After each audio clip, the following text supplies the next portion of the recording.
चलो है सखी पूज आई गौरी दरबार, चलो सखी पूज आई गौरी दरबार, चलो है सखी पूज आई गौरी दरबार, चलो सखी पूज आई गौरी दरबार हो अम्बा दरबार,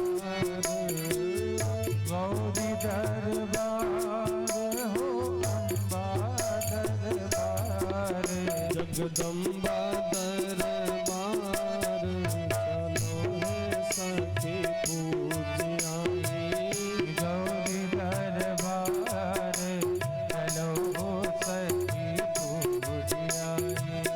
हर्षों उल्लास के साथ में जा रही है, अद्भुत शोभा है ही प्यारे साक्षात लक्ष्मी स्वरूपा जा करके कुल की देवी अंबिका जी के मंदिर में पहुंच गई। पहुंचने के बाद में सखियों के साथ में हाथ जोड़ करके मां रुक्मणी मैया ने कुल की देवी अंबिका जी का पूजन किया। किस भाव में?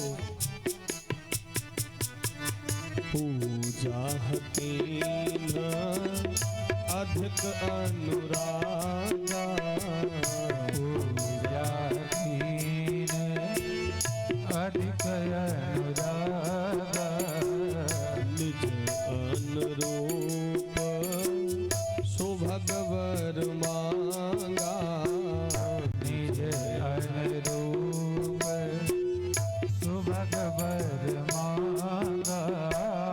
दर्शन करिए, रुक्मणी जी साक्षात लक्ष्मी स्वरूपा हैं, सीता जी साक्षात लक्ष्मी स्वरूपा हैं, लेकिन भगवान को पाने के लिए उन्होंने भी अंबिका जी का पूजन किया। तो किस भाव से? पूजा हकीन अधिक अनुरागा, पूजा हकीन अधिक अनुरागा। अनुराग को उत्पन्न करने के लिए, क्यों?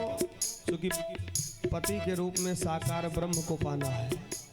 और मिलहि न रघुबर बिनु अनुरागा, मिलहि न रघुबर बिनु अनुरागा, मिलहि न यदुबर बिनु अनुरागा, मिलहि न यदुबर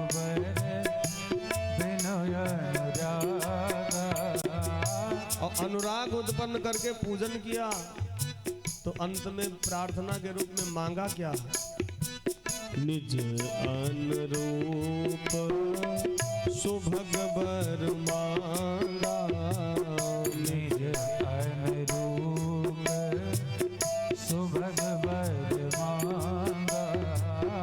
गौरा जी के बोले सब, गौरा जी के बोले सब, अम्बा जी के बोले सब, अम्बा जी के बोले सब, सखी जयकार, चलो है सखी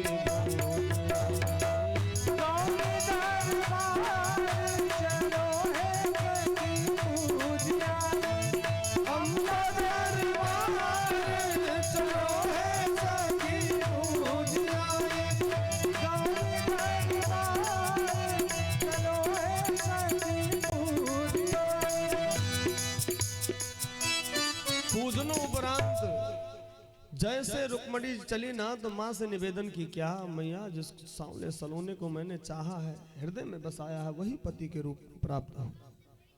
तो मैया ने भी कोई कमी नहीं लगाया, मैया ने भी कृपा कर दिया, बेटी जाओ।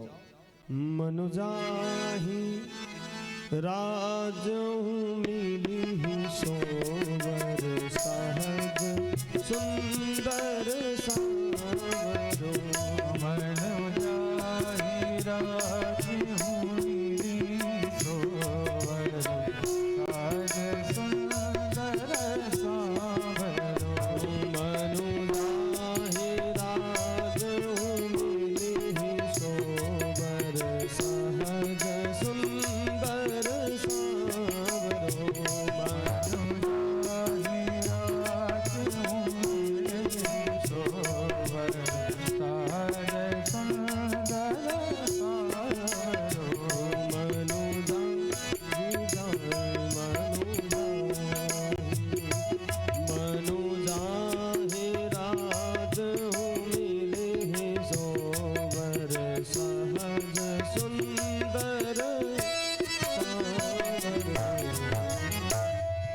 बेटी मन से जिसको चाहा है, मन में बसाया है, वही सांवला सलोना तुमको पति के रूप में प्राप्त हो।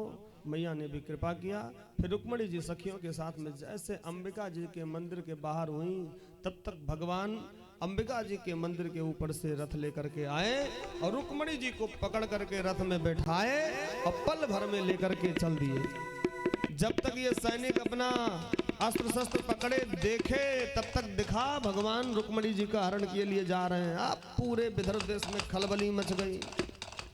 भैया वो द्वारिकाधीश आए, रुक्मणी जी का हरण करके ले गए। द्वारिकाधीश आए, रुक्मणी जी का हरण करके ले गए। जैसे रुक्मी जान पाया कि मेरी बहन का हरण हो गया है, झट से दौड़ करके अपने रथ पर बैठा, प्रण किया जा रहा हूँ, बहन को छुड़ाकर ला पाया तो लौटकर विदर्भ देश आऊंगा, नहीं तो आऊंगा नहीं। पीछे से रथ लगा दिया रुक्मी ने भी।